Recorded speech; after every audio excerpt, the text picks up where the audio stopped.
আসসালামু আলাইকুম গাইস। আজকে আমার বড় যে যা আছে তার বাড়িতে পিঠা বানানো খাওয়ার দাওয়াত, সেটাই তোমাদের মাঝে একটু শেয়ার করব। তো প্রথমে হচ্ছে ছোট যা মুরগি কেটে কুটে রেডি করে দিয়েছে, আমি হচ্ছে মাংসটা ভুনা করে নিলাম। এবার গুঁড়িটা সিদ্ধ করে নেব। তো আসলে সবসময় তোমাদের মাঝে ভিডিও দেওয়ার চেষ্টা করি, তাই যতটুকু পারি দেই। তো এবার হচ্ছে 3 যা মিলে আটাটাকে খুব ভালো করে মথে নিচ্ছি। তো মথে নেওয়া হয়ে গিয়েছে। তো এবার কয়েকটা ডোপ একটা পলির ভিতরে নিয়ে নেব, এতে করে শক্ত হয়ে যাবে না, খুব সহজে বানাতে পারবো।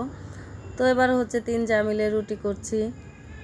তো আর আমি একটু দুষ্টুমি করছিলাম কার রুটি গোল হবে, আর এদিকে মেয়ে ভিডিও করছিল আর ভুনা মাংসে যে হাড় ছিল সেগুলো খাচ্ছিল।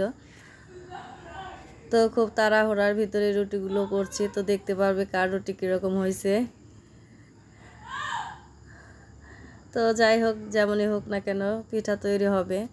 তো স্টিলের গ্লাস দিয়ে আমি গোল গোল করে কেটে নিলাম। এবার পিঠা তৈরি করব।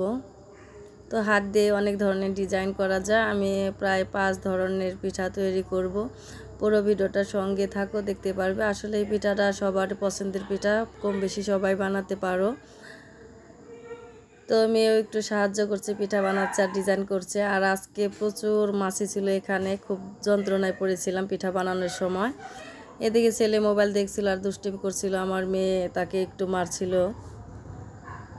তো ছোট মানুষ সব জায়গায় ঝামেলা করে।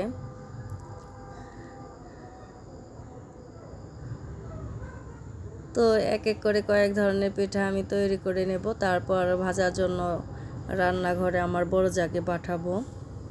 এই তো 3 ধরনের 3টি ডিজাইনের পিঠা তৈরি করা শেষ। তো এখন আরেকটি ডিজাইনের পিঠা বানাবো। তো তোমাদের কার কার এই পিঠাটা পছন্দের বা সুন্দর সুন্দর ডিজাইন করতে পারো, অবশ্যই কমেন্টে জানাবে। তো আসলে এই ডিজাইনটা আমি আগে কখনো পারিনি, আমার হাজব্যান্ডের কাছ থেকে এটা শিখেছি। তো এবার ভাজার জন্য আমার বড় জাকে রান্নাঘরে পাঠিয়ে দিলাম, আর এদিকে আমি আর আমার ছোট যা পিঠাগুলো বাকিগুলো বানিয়ে নেব।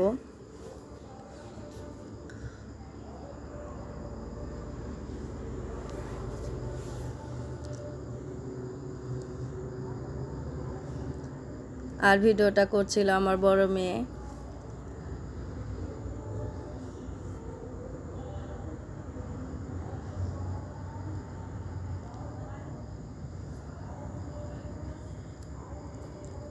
তো অনেকগুলো পিঠা ভাজা শেষ। তো আমি একটা মাছের ডিজাইন করে পিঠা বানালাম। তো মূলত আজকে যার মেয়ের জামাই আসছে, যার কারণে পিঠার এই আয়োজন। তো জামাইয়ের উদ্দেশ্যে মাছ পিঠাটা আমি তৈরি করলাম। আর এদিকে দেখতে পাচ্ছ আমার যা কয়েকটা ভেজে নেওয়া পিঠা আমাদের জন্য পাঠিয়ে দিছে। আমরা পিঠা বানাচ্ছি আর খাচ্ছিলাম আর গল্প করছিলাম। আসলে সবাই মিলে একসাথে যে কোনো ধরনের কাজ করলে ভালোই লাগে, কাজটা খুব সহজে হয়ে যায়। তো এই তো আরেকটি ডিজাইনের পিঠা আমি তৈরি করে নিলাম।